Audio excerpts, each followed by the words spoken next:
So today I have a special episode for you guys. The lads from the Playing FTSE podcast once again came to join us for a special episode. So before the video starts, if you could go across their channel, go subscribe to them. I'll try drop their link in the comment section or in the description so you can go follow them for some more content, and I hope you enjoy the video. Welcome to another special episode. Today we've got the lads from the Playing FTSE joining us once again. Steve D, Steve W.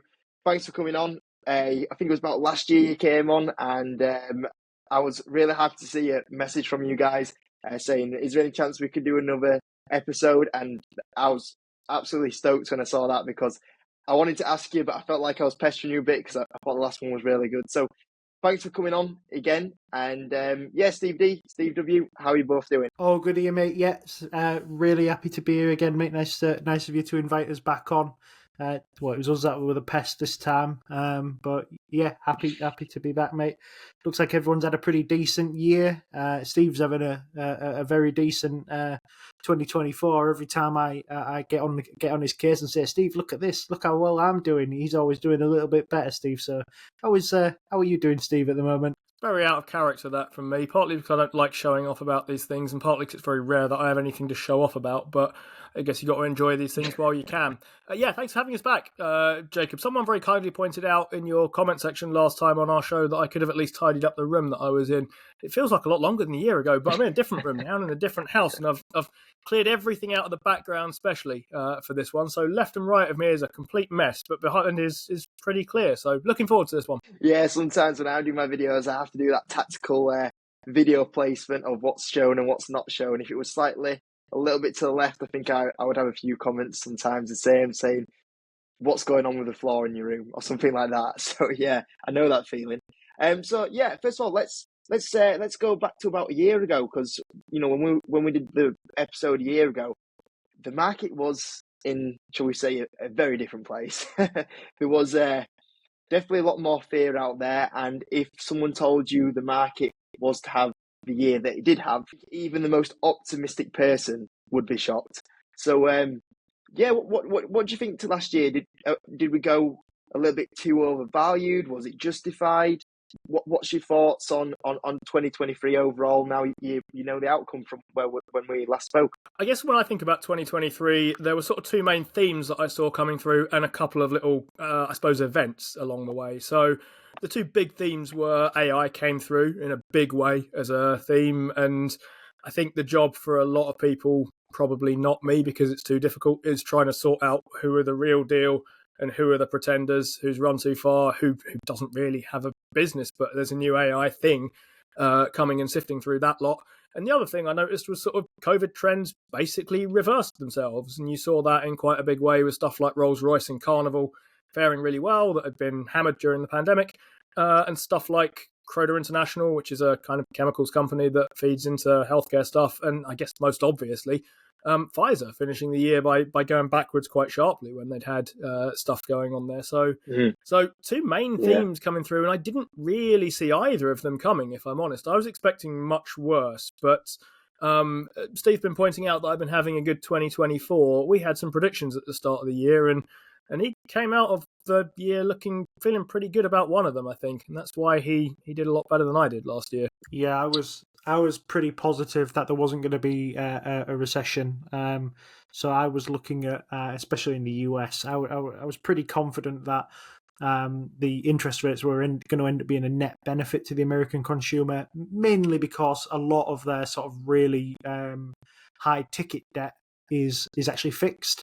So the increase in rates compared to how it was over here really didn't affect them. All it meant was that this massive amount of surplus savings that they'd built up during COVID essentially was attracting more and more money through savings interest. So that's why I believe that, obviously, when you then combine that with the fact that the American government is raising budgets by about 11%, and then introducing things like the Inflation Reduction Act and CHIPS Act, which were big spending budgets, I just didn't see how America could fall into a recession there, and it didn't, and it is growing very strongly, and it continues to grow very strongly. So I wasn't expecting a year that was going to be as as good as it was. It was a year for fantastic returns. I think the Nasdaq ended up doing in the 50s and the S&P doing in the 20s. I don't think any of us was expecting that at the beginning of the year. I'm usually optimistic because the market goes up more than it goes down. So if you want to be good at predicting stuff, you're best to just be optimistic about the markets generally.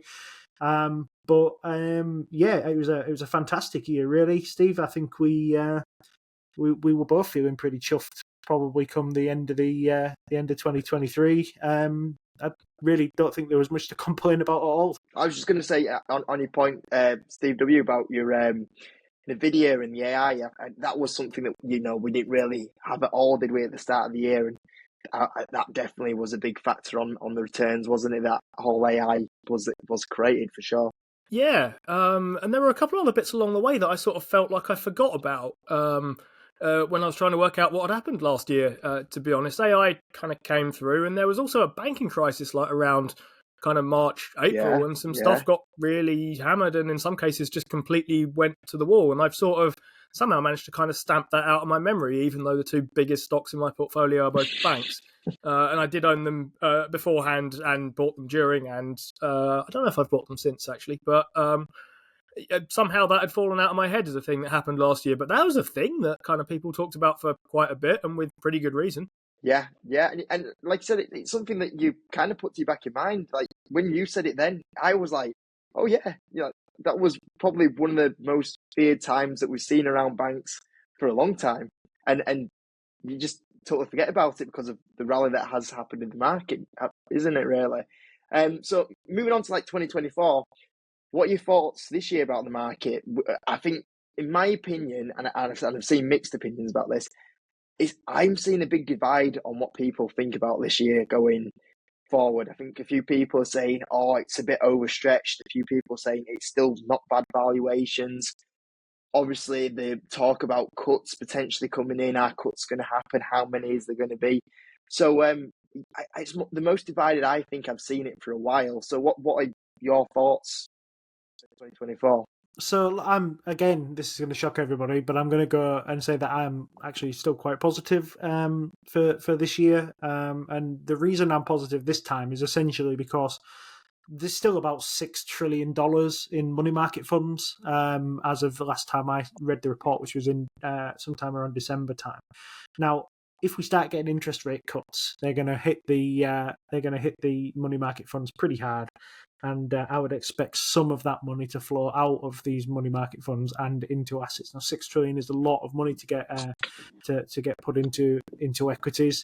So I would expect that at least until we can sort of feather those money market positions down a little bit, that equities will continue to have a decent flow of cash coming into it. So on the AI thing, Steve and I have a strange opinion on that. I think that probably we don't hear as much on many people, but we think that it's probably a little bit more than hype. It's somewhat justified. It's quite odd to see people looking at the way that Nvidia's gone up and saying that it perhaps doesn't really justify that. When you're looking at their earnings and their revenue, and we've reported on every quarter since they started giving out this ridiculous guidance and then smashing it, they're actually doing the earnings growing that you need to deserve a valuation of that kind of amount. So when this next report comes in, if it comes in about what we're expecting, forward PE on Nvidia is going to be about 30. Somebody who's growing earnings at that kind of amount, there's every opportunity that they'll be decent value. I mean, that's 30 is what you're paying for Apple, but with Nvidia, you're getting multiple thousands of EPS growth depending on when you're comparing it to. So yeah, there's tough comps coming, but look at what the big guys are doing. These big guys with the data centers, every one of them is telling you big capex as we build out Azure, big capex as we build out Google Cloud, big capex as we build out AWS. Now, when they're building out these services for AI and large language models, there's only really one chip maker they're going to stick in there for the vast majority of the process. And yeah, they have their own chips. They have Trainium at AWS, and Google Cloud have its, I think they're called TensorFlow. I can't remember exactly what the chip's called. But they are going to be buying NVIDIA chips as well, and that's good for the whole chip sector. There's capacity out there at TSMC. They're just about they're crawling back to decent revenue. ASML saying sort of a measured year this year, and then significant growth in 2025. There's still a lot of opportunities out there, so I'm not ready to start stacking cash right now. I actually do have some cash for the first time in a while, but it's not really because I'm thinking that there's going to be a pullback or anything like that. I'm just sort of biding my time at the moment and just seeing how the things I already have play out. I think there's quite a lot to be interested in this year. And just on the video, it was an interesting point because I talked about this actually on the YouTube channel in the last few days. Is talking about I did the classic mistake of going, that stock's gone up a lot, it's probably overvalued, and then I actually looked at the numbers, and I was looking and like the EPS is forecast, I think it's for next year to go from like 12 EPS up to 20 EPS, and it's still forecast to grow insane rates. And when you actually start running the numbers, you go, well, to be fair, if it actually does those numbers, it's actually not that bad of the valuation, even though the actual stock chart looks like a big rocket going off, which was really surprising. I guess the only issue with NVIDIA is the more it keeps doing these numbers and it overlaps and overlaps and overlaps, the comps are getting harder and harder. So the growth really needs to keep going for it to justify the valuation. But like you said, I think when you do look at the numbers and you start seeing the numbers that are coming in, you go, actually, when you look at those numbers, you can justify why the stock is starting to, or has gone up so much. Yeah, and it's about whether they'll stay there as well, isn't it? I think is key. So it's okay saying, yeah, they're going to do X amount of revenue next year, and that's up 200-300%. But there'll become a period when this market is saturated with NVIDIA products, and the data centers don't need to be built at the pace that they're being built at the moment. And then it's from that period onwards where does that next leg of growth come from? And that might just come from a new product. It might be, on NVIDIA's back to iterate on the product, bring out something new. And all of these data companies then have to, ship out everything that they've, that's 2, 3, 4, 5 years old and put in a new product. So, yeah, there's definitely room for growth out there, but it's about trying to see what's sustained and what is growth pulled forward, and will some of that dissipate or will it continue growing? So it's a tricky position to be in. I wouldn't want to be an NVIDIA shareholder unless I'd picked it up in something stupid like $120 or something like that. Then I'd be more than happy to just sit and see what happened. But around here, it's a bit trickier to sort of pitch how much of that demand stays. Yeah, 100%. So moving on to 2 individual stocks, I'm really sorry because I only dropped this on you 5 minutes ago. I went, can we quickly squeeze these in? So I apologise for it. But first of all, AEL Africa, Steve D, because you're the shareholder here with this one. But the next one, you're both shareholders for. So if we just spend just 5 minutes on AEL Africa for a second, what's your current thoughts on AEL Africa? Because obviously, financially good, currency impact not so good.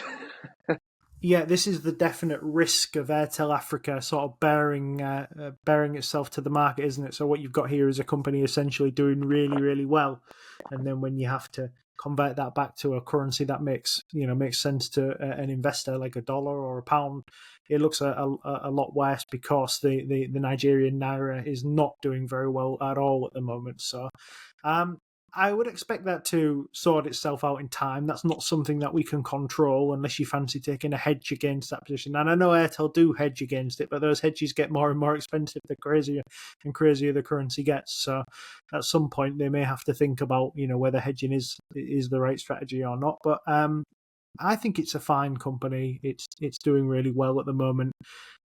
There's a strong and attractive dividend in there, and now there's this added part of buybacks as well. I think they said 100 million in buybacks coming as of the last quarter. I was looking at the market cap, and that's about 3.9 billion at the moment, I think, off the top of my head. So there's a decent chunk there disappearing, and obviously there's the debt that looks like it's always coming down at the parent company as well. So there's plenty to like about AEL Africa at the moment. But like I said, this Nigerian currency that everybody thought could be our downfall is really looking like our downfall as investors at the moment. So it's one of those ones to keep an eye on. And obviously, you should have controlled exposure to that because of that risk. and we'll just have to see what happens from here, because there's not really an awful lot we can do with a company. All of its stats are pointing in the right direction, and it's just being killed by the local currency. Are you an active buyer on this one, or have you kind of, that's the stake that I'm willing to take and see how that turns out? What position are you in at the moment with it? So I took about a 2% position in this maybe about 18 months ago. I'm rubbish with dates, so that it could have been 6 months ago, but I feel like it was further than that ago. And I built it up, and it fell down quite a bit, and I bought a little bit more. And at the moment, I think I went back into the green quite considerably, but then up to on the run up to earnings, I think everybody started to take a look at that currency and going, "Oh, that's going wild," and it's fallen back. So I'm about 10% down on the position at the moment. I have no intentions to do anything rash with it. I think we'll have to see how this plays out. I'm still waiting for them to spin out that mobile money thing so I can get rid of the telecom side of the business, because that's the bit I'm really interested in. I'm hoping that gives them a little bit more sort of protection against the high capex stuff that they're going to have to do on the telecom side. But yeah, I'm probably not an active buyer at the moment, but I mean, I could be. I could be. It depends where the share price ends up. But yeah, it's definitely something that's been crushed by something I can't control at the moment. So I'm really reluctant to buy things when the main problem is not something that I can sort of foresee how that ends up ending, I guess. Yeah. And then just to move on to another stock, one stock that you both own. And I'm not going to lie, when you both said that you bought it, I fell off the chair when I was listening to the podcast 3 weeks ago. Doc Martens, I was shocked. It's one that I've been watching, and I think the brand is a fantastic brand that will be around in 10 years' time, 20 years' time. But yeah, I was surprised to see you both pick it up. I thought, personally for me, I wanted to see a bit more financial improvement on the numbers before I personally buy. So what was the trigger point? Has it just got to the point where you looked at the valuation, how discounted were since the IPO, the dividend potentially on it? I'll start with you, Steve W, on this one. What was your thoughts behind picking that one up? Yeah, sure. So there's a lot of good stuff that you mentioned there. I mean, quick story then with Doc Martens for the moment. Then the thing is down 81% since its IPO, and it's only been public since January 2021. And a fortnight ago, the thing jumped 19% higher on the news that revenues were only going to come in 21% lower than they had the previous year. So what the hell is going on there? Here are the two things that I think matter to Doc Martens at the moment. They've had two problems pretty much since they became public. One of them has nothing to do with them, which is a kind of weak environment for selling things like shoes, and there's not an awful lot they can do about that. And the other one does have a lot to do with them. They've been trying to roll out a kind of DTC arm in America, and they've done a horrible job of it. And in the whatever it's been now, about 7 or 8 quarters since they became a public company, they've issued about 5 or 6 profit warnings. And when you do that, your stock will go down for a couple of reasons. One, because your earnings aren't very good. And two, because it indicates that you have no control, you have no sense of what your profits are going to be. If you keep changing them downwards every quarter, people will lose faith in that management, gradually over time. There's only so much they can take of this. Combine that with blundering your warehouse rollout, so you find you have inventory issues and stuff's in the wrong place, and everything is going wrong, and it all looks like it's going to hell in a handbasket. And what you saw a fortnight ago was finally management was in a position to say, actually, we're right this time about our stuff. The revenues are going to be in line with what we guided, which is down and down quite sharply. But we're finally getting into a position where it feels like management has a handle on this thing. And that's encouraging. And that's why I think the stock ticked up sharply. So the way I've been thinking about it is this.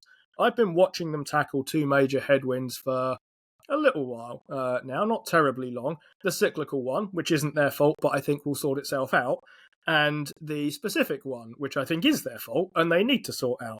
And the question for me has been for a while, when do I think the big issues facing this company are the cyclical ones, and when have the specific ones worn off? Which is basically two ways of putting the same question, I guess. With an activist on board and finally sorting their warehousing out, I think it's getting to the point where that stock is pricing in kind of peak misery. It's got to the point where I guess things only need to go so much more wrong. I mean, I look at their balance sheet. I don't think they're in danger of going bankrupt, particularly. And I did see, pointed out by Steve, and he's right about this, that management have been buying back stock as the share price goes down, and I think that's quite a good idea, to be honest. So I'm seeing signs of the right things happening, and I took a view mid-December in my case. I just had a quick look back over when that was. So mid-December, I started thinking, okay, I think the company-specific stuff is over. No doubt we're in a cyclical downturn for this stuff, despite what Steve is going to tell you when he talks about one of his stocks in a little bit. But I think at this point I can ride out. I'm happy buying stuff in cyclical downturns, basically. That will improve. The bit where they need to sort out their company, I think they may well be through the worst of that.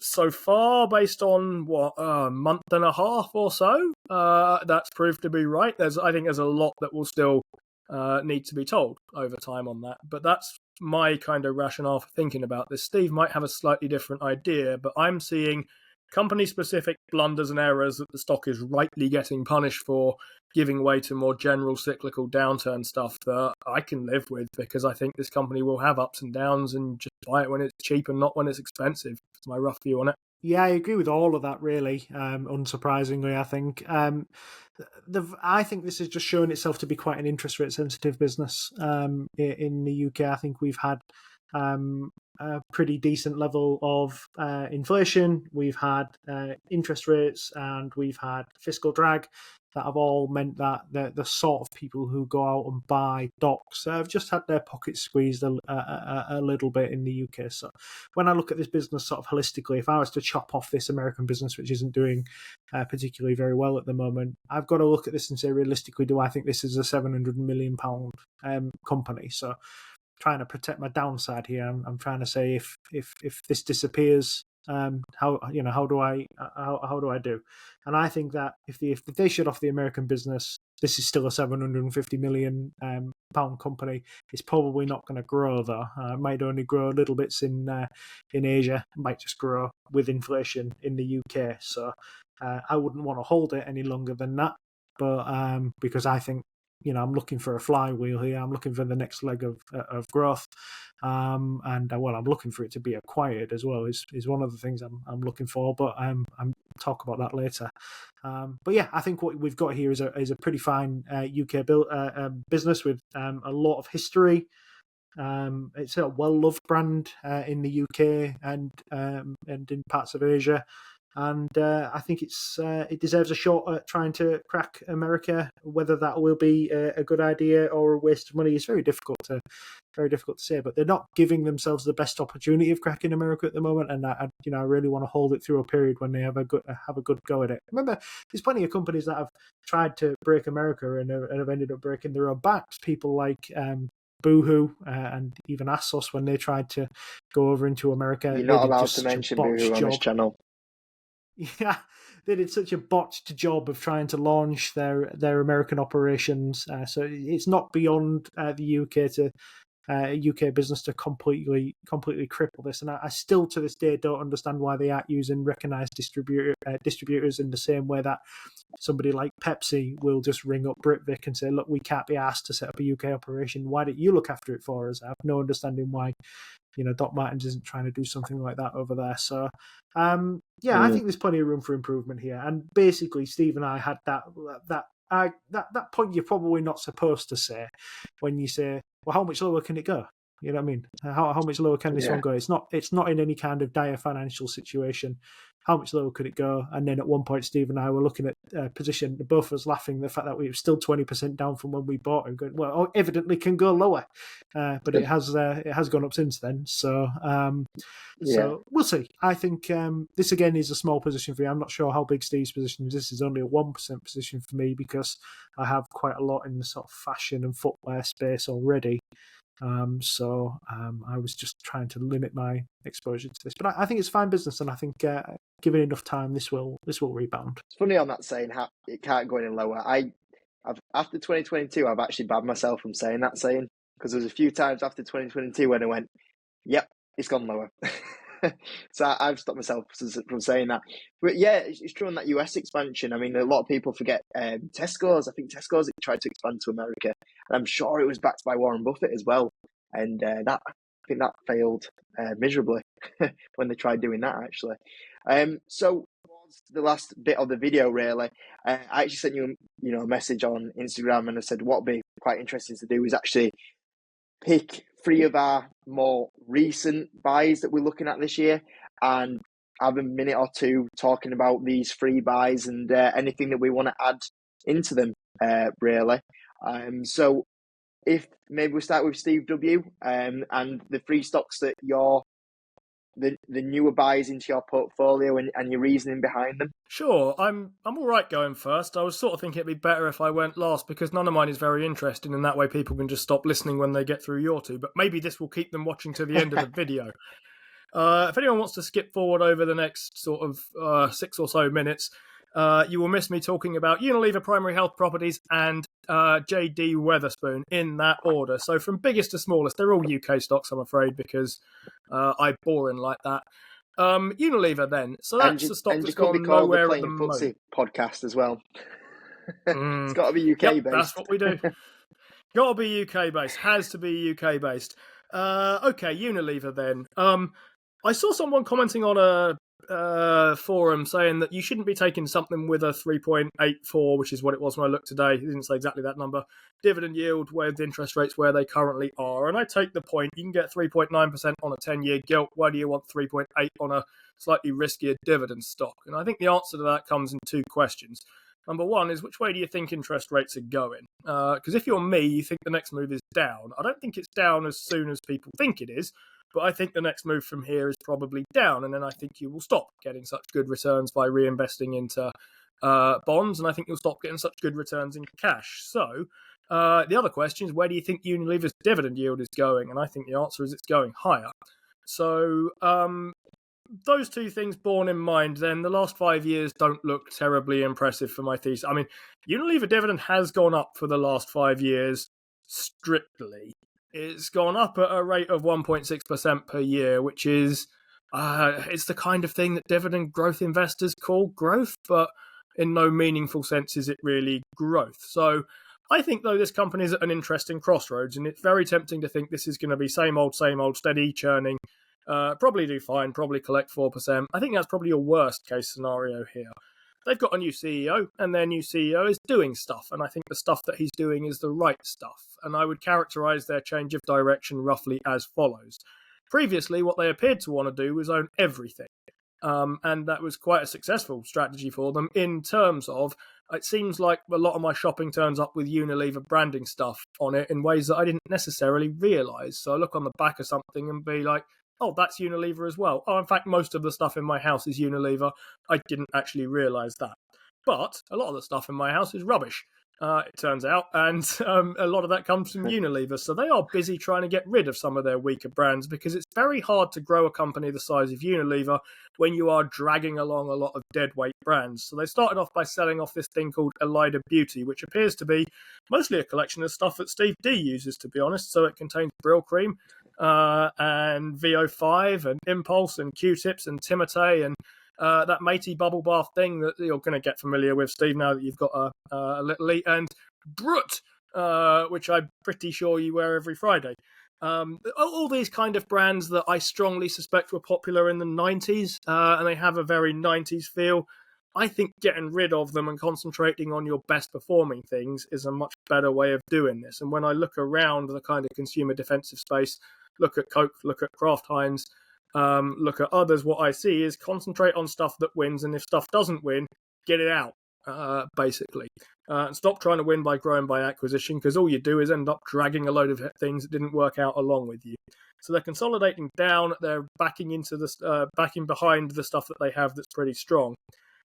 Is there a risk these things become competitors? I don't think so. If they can't outcompete Brill Cream, they might as well pack up. To be honest, I was unaware they sold any units of that whatsoever.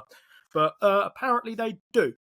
End of Unilever. Should I push on? Yeah, go to the next one if you want. Shall we save all questions to the end? Righto. Okay, next one is Primary Health Properties. It's a REIT. It has a £1.25 billion market cap and it has about the same in debt, because that's what REITs do. I was listening to a different podcast that I won't name, and I certainly won't name the person on it, who was like a professional fund manager who talked about these things called Mars bar stocks, which are stocks that you can buy that have a price equivalent to or slightly lower than a Mars bar. And that means that you can buy like a good number of shares if you haven't got as much money to invest or something, which I thought was, as a reason I'm not naming anybody here, the dumbest thing I have ever heard a professional finance manager say. The idea that something has a low share price and there you can buy more shares of it makes it a better investment. I couldn't believe what I was hearing. But anyway, here comes my Mars bar stock for you. At around 93p, which is the cost of a Mars bar where I live, but probably not where Steve lives. Primary Health Properties is a real estate investment trust, owns a load of, as you would expect, primary health properties, which is stuff like health centres and GP surgeries. They make about 150 million in rental income. I would point out that this kind of healthcare REIT is importantly different to something like a medical properties trust for a bunch of complicated reasons, like its tenants, and a bunch of uncomplicated reasons in that it owns primary care stuff, not hospitals. And I quite like that here, by the way. Owning hospitals makes it hard to find people to move into them because there's not many things you can do with a hospital once your tenant disappears out of your hospital. You've got a limited base of people to try and send it out to. Boring office things are probably a bit more marketable if your tenants go away. But I don't think their tenants will go away because 89% of their rent comes from the NHS. The NHS ain't going to not pay. They're occupied pretty much fully. They're in 513 properties around the UK and Ireland. Sorry, I said NHS. NHS plus Irish government. 89% is government funded somehow. So they're not likely to have rent collection issues. I don't think they're likely to have occupancy issues. The thing currently comes with a 7% dividend, slightly higher. I don't identify as a dividend investor, despite what I said about my first stock and this one.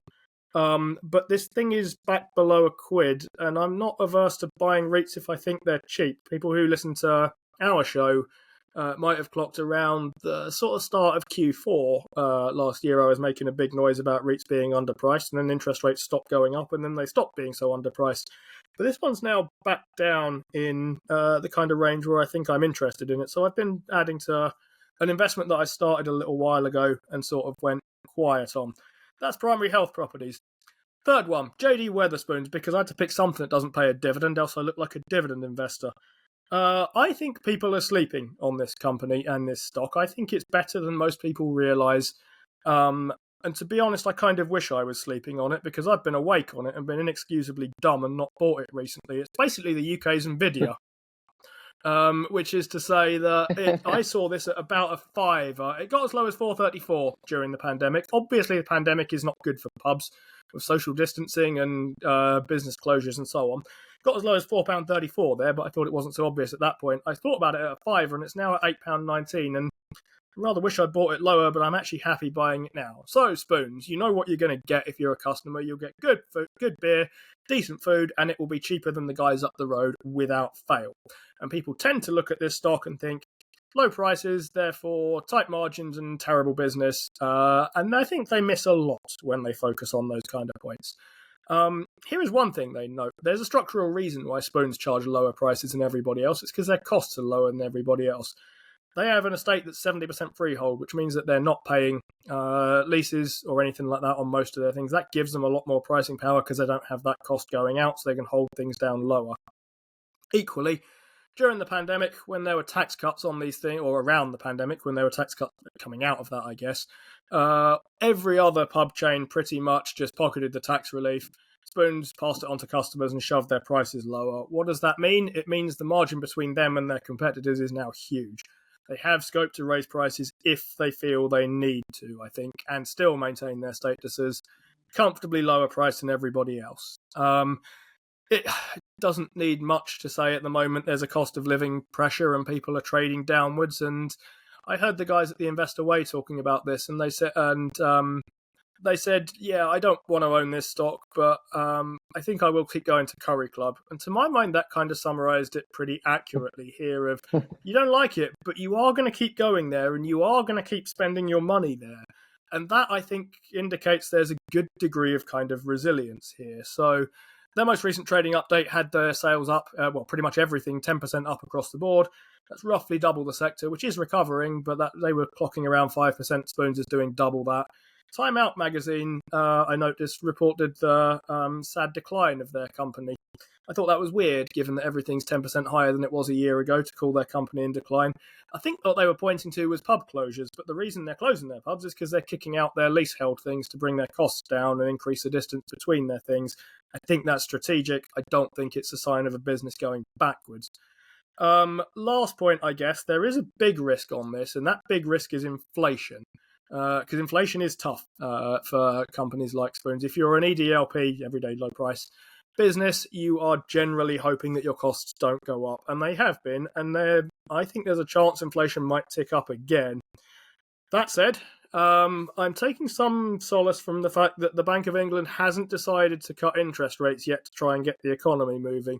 They are making a priority instead of fighting inflation. The reason they're not cutting rates is because they don't think that job is done. And having them on the side that says, yeah, we'd rather bring down interest rates than kick the economy into gear again, I think speaks well for a company like Spoons in the short term. I'm not particularly looking for a short-term win here. I'm looking for something that's going to be durable and a long-term player. But I think their business will hold up well in a recession. I think they are low-priced. I don't think their customers are going to trade away. I think more people will come towards them. What would worry me more would be inflation, but if the bank is going to tackle that first and then worry about a potential recession afterwards, I think that helps with what I see as the big risk on this one. 1 billion market cap, some debt, a bunch of interest rate swaps that will help bring that debt down. The end. After doing it in this format, in hindsight, I now realise it's quite long when you do 3 stocks in a row, isn't it? It felt like a long time, yeah. But yeah, I mean, it's funny you say about Wetherspoons. I had like a bit of an investor way moment about that one, where I was like, I don't know if I want to own Wetherspoons. And I was thinking about it while having a breakfast, while the pub was full at 10 a.m. of other people having breakfast at 10 a.m. It's pretty impressive when you start looking at it from that point of view. So Wetherspoons is definitely one that I personally wish especially like towards the back end of 2022, like when you said it got to like the £4 range. I think it was maybe one I should have took a bit more of a better look at, to be honest with you. I think it was hard back then because I think it was harder to spot how they were going to recover out of things. They had fairly significant debt, and they have had a big catalyst last year that, despite the fact that I was looking at this very closely and following it very carefully, I completely missed, which was that they sold a bunch of interest rate swaps. Like a lot of businesses, they took on a load of debt and printed a load of shares to get through the pandemic. That's not a good thing for the business, but you're not too critical of businesses doing what they have to do to survive, although you don't love it. They had a load of interest rate swaps that took about 25% off their debt pile, which I didn't see coming, to be honest. But they said they'd sold their swaps and taken a lump out of their debt. That really kicked things higher for them and got me thinking that actually maybe that massive leverage they have isn't as big of a problem as I might have thought it was before. Yeah. With Unilever, I always have this thing with Unilever where I just don't know if there's enough growth there for me personally for what I like to invest in. But like you said, the dividend is moving in hopefully a good direction if they can keep that up and get towards maybe a 4% mark. And as well as that, I believe it is the new CEO.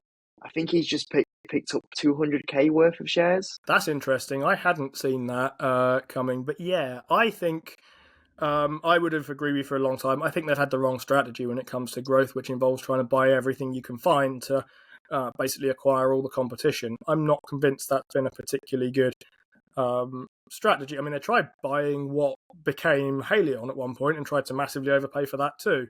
I think they add by subtraction here. I think they cut away stuff that is slowing them down and concentrate on the stuff they've got that can do well.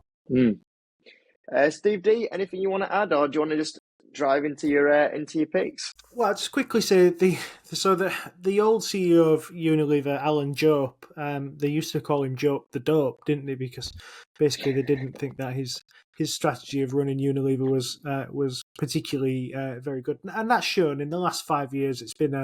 It's probably down about 5% in 5 years, which is not really a great when you compare it to, especially when you compare it to the US.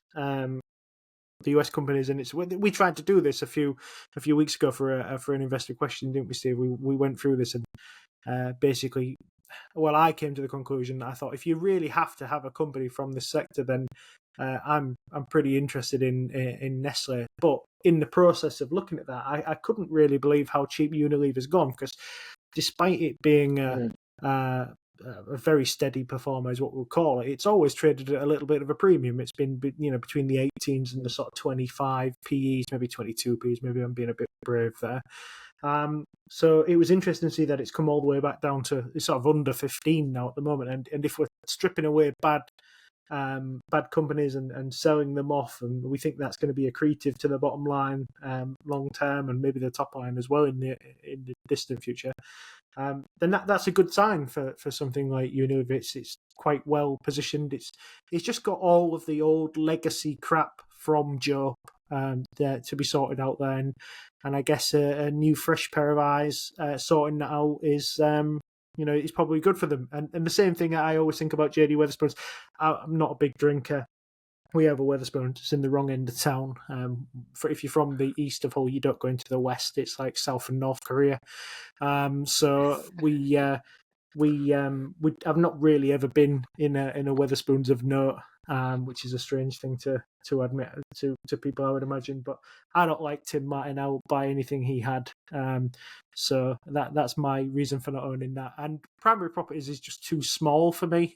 Steve's pretty good on his REITs. He's done sectors on REITs before. He always impresses me with what he's prepared to go out and find. Essentially, I think he found a supermarket REIT that only had about 7 Tesco's once, and that was quite an interesting REIT. And I think Primary Health is one I've definitely looked at before. I think I even watched listed it at one point and then decided, look, this is too small for me. It could probably go wrong pretty quickly, and I decided to skip it. So, Steve, I'll let you come in on that, because I realise I don't want to leave some of those points open. But let me know if you want me to carry on to mine. I don't have a massive amount to add on this, but if anyone was playing FTSE bingo and was waiting for Steve to mention that some of these things have businesses in Hull and that he can mostly see them from his probably work or bedroom or something like that, there's your moment. I'm pretty clear. Whenever I talk about a UK stock, it's generally headquartered in Hull or has some operation in Hull. The business capital of the UK very much. Or if you buy Steve's comparison, the UK is North Korea. That's West Hull. There's no business there. I'll do mine then. I'll do mine. So I've got 3 stocks that I own them all. So I'm really just talking my own book here. But stocks that I own, I will continue to own throughout probably the whole of 2024, and I may even buy some more. So, and I apologise to anybody who listens to our show quite regularly, because this is going to be hashing stuff I've been telling you for the last sort of 5 weeks or something like that. So. Here we go. So the first one on mine is Deckers. I think this is a fantastic company. I brought it to our subscribers or listeners last year. It was about $450 or something like that at the time. And I said, don't sleep on this company. They've got the UGG brand, which is an old brand now, but it's a loved brand that will be steady for you, that will keep the Deckers business ticking along and generating profit. And then you've got this big flywheel on the outside of the Hoka One brand that's going to come along and just it will soon overtake UGG, and it will be a really big brand for Deckers, and obviously doubling their revenue in the process.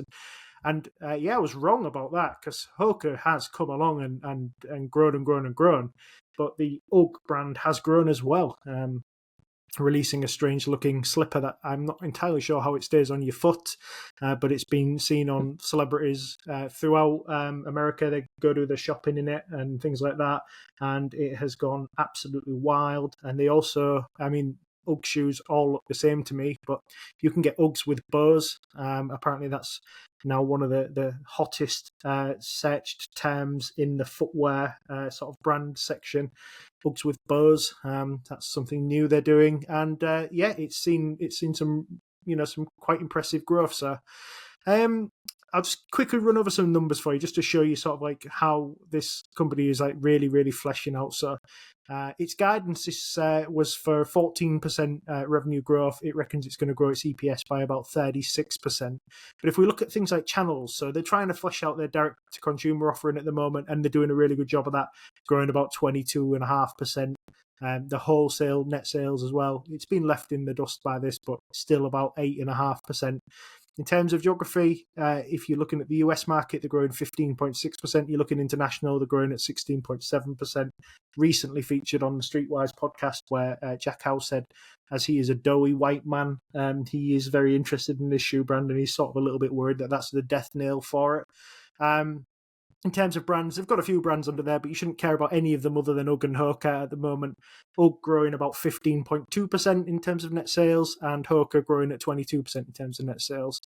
This is a company with 1.651 billion in cash, no debt, low inventories, great turnover on it. A new CEO who is just currently transitioning in started the transition period only a few days ago. I think this is a really, really well-run company. Two good brands on the lookout to create a third brand, or I think potentially acquire a brand. This is the company that I think would be a very good home for something like Doc Martens. They know this area very well, this sort of premium but not luxury part of the market, and I think they could just hoover Doc Martens up right now for whatever, give it a 20% premium, pay $1 billion for it. You've got it in cash, or do it in shares because they're trading at about 30 times earnings. However you need to do it, let's do it. And they'd be able to turn that Doc Martens brand into something special.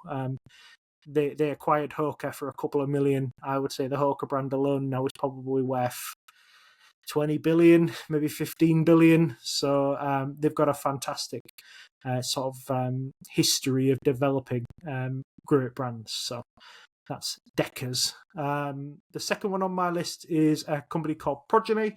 And again, I do apologize because I think I only spoke about this one like 3 weeks ago or something like that. It's a stock I bought about 5 years ago or 4 years ago. I sold it during COVID, and then it's fallen down quite a bit, and I've rebought it recently. This is a fertility benefits company, and this basically helps big companies retain key staff. So they cover various family and fertility issues, including things like IVF, including surrogacy, and even adoption. And once it gets its tendrils into a company, it really gets used. They announced just the other day that they'd recently helped their 30,000th Amazon employee. So if you think about the things that they offer, 30,000, that's quite a lot, especially in an era when we've got sort of like falls in fertility in both males and females, and falls in birth rate in the developed world. Something like Progeny is a pretty important business if you're really serious about employing your very best staff. So give you a couple of stats. It's about $3.7 billion market company, or was last time as I wrote this. Did about 780 million in revenue. Only does about 31 million in net income. It's not really a figure I would encourage you to be particularly interested in at the moment. And I'll save you the maths. It's over 100 times earnings. So I think it's been missed on screeners. But anyway, we're 2 quarters into the new financial year, and we've already done 31 million of net income. So that number is going to move into your favour pretty quickly. Again, I think this high valuation at the moment means it's missing a general screen that people will do for stuff. So I think it could be an opportunity. Not just the bottom line that's growing as well for them. 2021 revenue grew at 45%. In 2022, it grew at 57%. This is with considerable headcount reductions in tech as well, which are the sort of people who are bringing Progeny on board. So even with these, the large headcounts we've had this year, they're already growing at 37% in the last quarter on quarter. So yeah, we're running into sort of lower big numbers here. We're going to run into a relative pace, but this is very strong, very profitable growth. So in terms of the business, it's split into 2 areas. So fertility benefits is growing at about 35% year on year. They also have a pharmacy side that's growing at 39% year on year. So pretty good growth there, really. Balance sheet wise, it's really clean. 330 million of cash, no debt. plenty of opportunities out there, especially if the interest rates start to drop, headcounts start to rise again. I think Progeny is really, really well positioned to just continue to get its tendrils into more US businesses and just to continue being a really, really good operator. And my last one is Kering, which again, we spoke about LVMH just a couple of weeks ago, I think maybe the week before last. And Kering is essentially, I would call it a baby LVMH of sorts. Its key brands are, it owns Gucci, Balenciaga, Saint Laurent, Bottega, and Alexander McQueen. Over the last 12 months, it has had a horror show. Inflation and interest rates have sort of chewed into its growth. It's in the middle of a transition as well. So it's down about a third in terms of stock price this year. Revenue hasn't followed it as much as that. Revenue's only down about 10% when you factor in constant currency.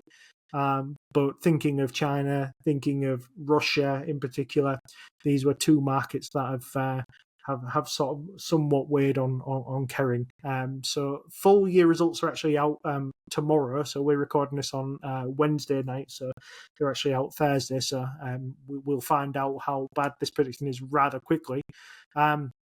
But look, I think this is a company that's in a transition to full luxury. It used to be into premium. Premium to luxury is a tougher transition. But you've got a company here that trades at 14 times earnings. It's got a great set of brands. It's just become a part owner in Valentino. It's well managed. You're going to get a 3.65% dividend while you wait. So yeah, I think the last 12 months have been pretty bad for Kering. I think it's just about the worst conditions they've operated in, excluding COVID, obviously. I think all of that's pretty much past us now, or at least we're on that sort of path to the green shoots of recovery. So inflation at 2%, interest rates at 2.5%. This is a very different looking company to how it looked, just 6 months ago. And I'm hoping that we'll begin to see those sort of green shoots of recovery even, tomorrow. Looking at the financials, it looks decent. And when you look at a lot of companies that are in this sort of industry, they all seem to be hit roughly the same, aren't you? So you're thinking probably when it's a better environment for all of them, something like this would do very well. I think Deckers is one that I should have really picked up on a bit, because I heard you mention it before on your own podcast. One I probably should have picked up on. Pretty impressive, isn't it? The profitability it throws off as well. The growth's very good. The valuation, even with the stock had a fantastic year last year, and even with the jump, you look at the valuation and you go, it's not actually that bad. Financial health wise, because it's throwing off that much profitability. Cracking balance sheet as well.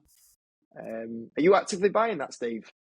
I haven't bought Deckers for a short while, but I did build up a full position in that, and I'm up about 80% on it at the moment. So at the moment, I'm watching that because I want to see what they plan on doing. I think they're at an area where they could make a bad decision or a very good decision. Now, I want to see them go out and acquire a third quality brand. And I'm slightly worried about how much money they're prepared to waste on building their own sneaker brand, which is something that they've long said that they wanted to do.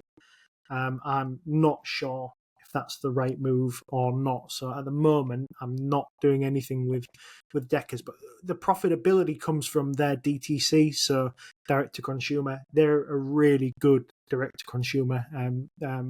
They have really good offerings, and when they got it right for Hoka, they also got it right for UGG as well. So what we've basically seen is they've been able to cut out the middleman, not focus on wholesale growth at all, and start directly selling to consumer through the website. Then once the brands have started to get some traction, they've also started to open stores for them in key locations as well. So they've done a really, really, really good job of turning Hoka into something, well, nothing into something, and I think it continues from here. Yeah, like I said, the direct to consumer must be driving up really well, because I think they've got 54% gross margins at the moment, which is definitely a nice premium that they're making on the products. Steve W, any thoughts on Steve D's three stocks there? A couple of quick ones for you. I mean, I mentioned it on our show as well when we talked about Deckers recently, but don't underestimate how good that last set of results is from Deckers. This is at a time when what you're seeing from Docs from Nike, from Burberry, from Diageo is selling premium stuff, and Hoka's are not cheap, and Uggs are not cheap for what they are. These are premium-ish things rather than luxury things, is really, really hard. You saw Docs down sort of 19, 20%. Nike's gone through the floor. Burberry's finding life difficult. Admittedly, that's partly China, but it's also US struggling. Diageo's finding US sales are slowing.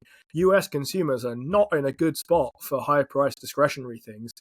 And Deckers is going absolutely mad. No one seems to have told them. They just seem to keep selling and selling and selling and selling here. To Steve's point about being concerned about direction, they've got a new CEO, and my main concern with them is they have a less good name than the previous one. But I think if you're interested in sort of strategic direction, a change at the top might be something to keep a kind of close eye on. Progeny, I think, is great. The only bit of Steve's thing that I'm not sure I'm fully on board with is he said they start running into the law of large numbers. I think the numbers got a lot larger to get before they start getting anywhere near that. If you want to see something that has a secular tailwind behind it, rising infertility rates and they're not coming down anytime soon, demand for Progeny is going to be huge. Kering, I don't have much to add on based on what he said there, but yeah. We've talked about all these on our show. I'm reasonably impressed with all three of them. Deckers especially, though, looks... I think that's incredible in a field that has no business being incredible at the moment. Yeah, awesome. So I'll do my 3 picks just to get your thoughts on it. If it's all right with you, we're pushing on with time, so I'll keep them a little brief. And also the viewers on my channel probably are fed up of me banging on about them already on the YouTube channel. Yeah, these are all 3 stocks that I've kind of bought in the last 3 months, I'd say. So they're all relatively new positions for me. First one being Fiverr. I did start buying some shares into Fiverr. One of those stocks that really benefited from the CV situation. Revenues went absolutely crazy, everybody working from home. And we saw the share price come I think it was a 10-bagger to the Feb of 2021. Had the big reality check on the share price, fallen way down. I think the share price is actually below its IPO price now from 2019, even though it's had such a big drive in revenue and customers, and it's become a household name now. And financially a lot better than where it was in 2019. But during that, because it had such tough comps, it's been very hard for them to get back to growth. Now it's kind of settled into the lapse those tough comps. The company's gone back to growing at good rates. I think in the last quarter, I think it was 12% growth. And that was all without driving up sales and marketing. Profitability. A company that lacked profitability has now started to drive profitability, which has been good to see, free cash flow as well. And with it being a freelance platform, companies seem to be a little bit more cautious on what they're hiring, full-time work, maybe going to the freelance platforms now to get someone in for 3 days rather than having to get someone that works for them full-time for maybe 5 days. Since the whole CV situation, work at home demand, a lot of people will only take jobs when it's maybe work from home, and a lot of companies are not sure about that. So, a lot of people that are working now are going, hey, you know what? I'm going to a platform like Fiverr. I can choose what hours I work, how much I get paid, which work I take on. Can be a lot more selective. So from a company's point of view, a platform like Fiverr is seeing a lot of success. I think it's Google that I think 45% of the workforce now is freelance, I believe. And obviously everyone else that wants to be more able to select the hours of work and have that ability to work from home. So yeah, picked up Fiverr. I think it's 13 times forward earnings at the moment, which I think is not bad for a company growing at 12%. So number 1 was Fiverr. Number 2 was Evolution. Obviously on the Swedish stock exchange, have a dual listing on the US stock exchange. They are more of a picks and shovel play into the iGaming. So they supply games like live casinos, for example, to the likes of William Hill, DraftKings. You go on their websites, see that they offer live casinos. Evolution is probably one of the suppliers for one of those games. They are obviously in a growing space where they've got the kind of mature market with the UK side of it and Europe. But there's also the fast growing areas of Asia, the US iGaming, which at the moment there's so much states that are still to come online and offer iGaming. The growth is very impressive on it. The profitability they throw off is amazing. The balance sheet is very impressive as well. All with buying back shares, growing dividend. I think the valuation isn't too bad at 22 times earnings. So picking a bit of a picks and shovel play into the iGaming space. And then my last one was DLocal. So this is a company that handles the transactions in emerging markets for companies. So something like a Nike, for example, which is one of their customers, Amazon, any payments go through them. They handle the conversion, send it all into dollars for them, manage the risk of anything like fraud on the payments. They are definitely the higher risk company I've bought for a while. They suffered from a short report. The short report, after reading it, doesn't seem as bad as a lot of them are. They seem to be exaggerated. Things like, insiders sold a lot of shares. Well, they're allowed to sell shares. That's not much of an issue. And claims of the valuation being high, nothing serious. A few things around the financials. Now, since that time frame, they have actually brought in a new CEO. The new CEO was from Mercado Libre, fantastic company, done very well on the share price. My thinking was, and he was the CFO at Mercado Libre, if he's willing to take this new CEO role into DLocal, obviously he would have done some DD. He probably wouldn't put his career at risk moving to DLocal if the numbers were fraudulent. So seeing him come in has given me confidence to buy. I think at the time, the stock actually rallied up 50% on the news. So that kind of showed you the confidence here. It's currently trading at, I think, forward earnings, cracking balance sheet. So, DLocal was my third pick. I don't know if any of you guys have any thoughts on them.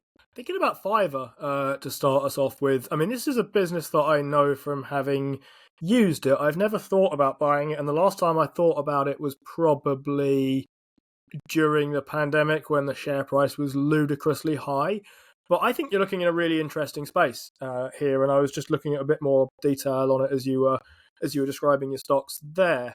I mean, I think there's probably good mileage to be had here, picking through what is basically the rubble of the downturn of that pandemic. And if you can find businesses that are viable, and I just mean viable at this case, and have the kind of business model that Fiverr has. So it's a platform business, which means huge returns on invested capital, basically no incremental cost for growth.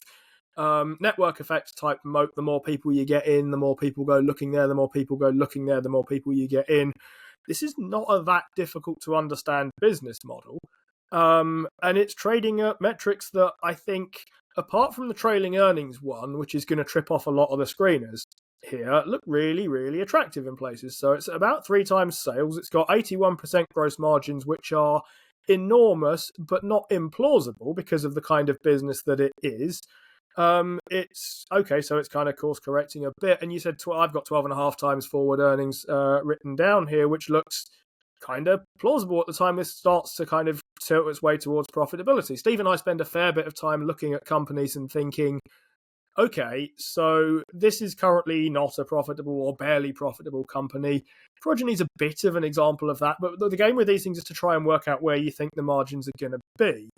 And at 3 times sales, if you think they're going to be nearly anywhere, if you think it's going to make it to the point of having margins, with this kind of business model, it might be almost too cheap to ignore. I was expecting to see a share count going ballistic over time, and it's going up, but it's not going up super crazy at this point. I think that might be another thing, by the way, that if people try and run kind of pillar screens or anything like that on it, you're likely to get confused by, because yes, it's a rising share count, and it's nicer when it's going down but not up. But that is the appropriate thing for this company to be doing at this point in time. It's not a good time for it to be taking on debt, for example. And if you need to fund your growth, fund it through equity in that way. So the one of them that really kind of catches my attention here is actually Fiverr. And I'm going to go off and do some more digging on this one as a kind of, maybe not immediate tomorrow, but very near soon priority on this one. So Evolution for me is a stock that I held for a very brief period of time and shipped off with about a 20% return. I bought it basically because I started off in Entain. And my thesis on Entain, which I laid out on one of the podcasts, was essentially boiling down to the West is behind them. They're a very good operator. They're in the right kind of areas. They have that bet MGM flywheel that's going to drive the business forward. And what basically happened was I didn't foresee the fact that they were still in trouble for quite a lot of bribery in places where they shouldn't be doing it. And then they were going to go out and make a massive acquisition from a company in Poland. And I was like, right, okay, this is probably been a mistake for me. And Evolution had come down quite a bit. And that was a company that I felt like I understood a little bit better in terms of its positioning. I took that position up with a much smaller percentage of my portfolio, only about 1% of my portfolio. And then I was laying in bed one night and I thought to myself, what do I know about the moat of Evolution? And I didn't really have an answer. And I thought to myself, I know they're winning because you can see that in their financials. But what's worrying about companies that have such good financials is that sort of profit margin is somebody else's opportunity. And Evolution is an incredible business from turning revenue into profit. So I took the money out. I thought, I don't understand that space. I will leave it. But the business I like the best is DLocal. I think it's a bit of a sleeper. It hasn't recovered at all from its from this short report, which, you know, it took a lot of the wind out of the sails. This was a company that people were really liking up until this point, and then all of a sudden people were like, okay, this is too tricky now to basically to understand. But what I see is is in the figures. The revenue over the last 4 years has grown at a 96% CAGR. Gross profit over the last 4 years has grown at a 78% CAGR. Adjusted EBITDA has grown at 56, 70, 76 and 76%. So that's a company that's growing very well, is performing very well.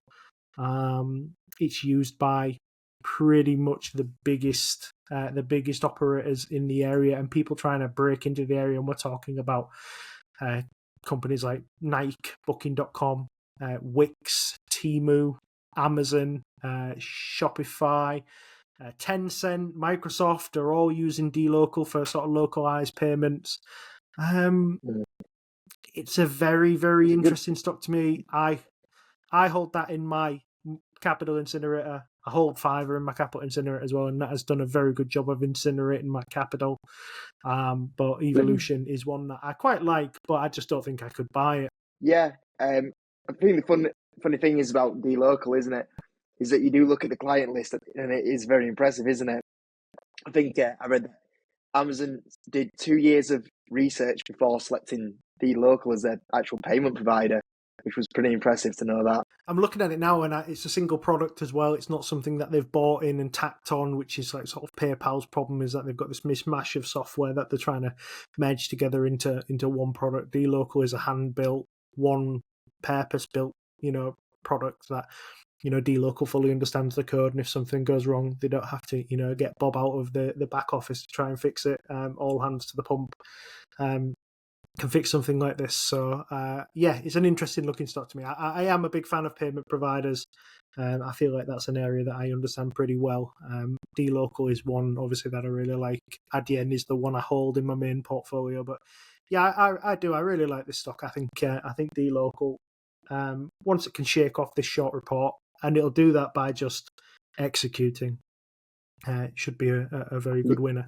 Yeah, I think it's just getting the trust back in the market by delivering good financials, isn't it? Exactly, yeah, exactly. Cool. Well, I think we're just over an hour, so I think it's a good time to maybe wrap it up. So, Steve W, Playing FTSE guys, thanks for joining once again. Maybe we can do it again sometime in the future. And thanks for your time. Thanks for having us, mate. Cheers. Yeah, thank you. It was really fun. Thanks again for the Playing FTSE guys for coming onto the channel. Make sure you do go check out the channel, guys, and I'll see you all in a bit.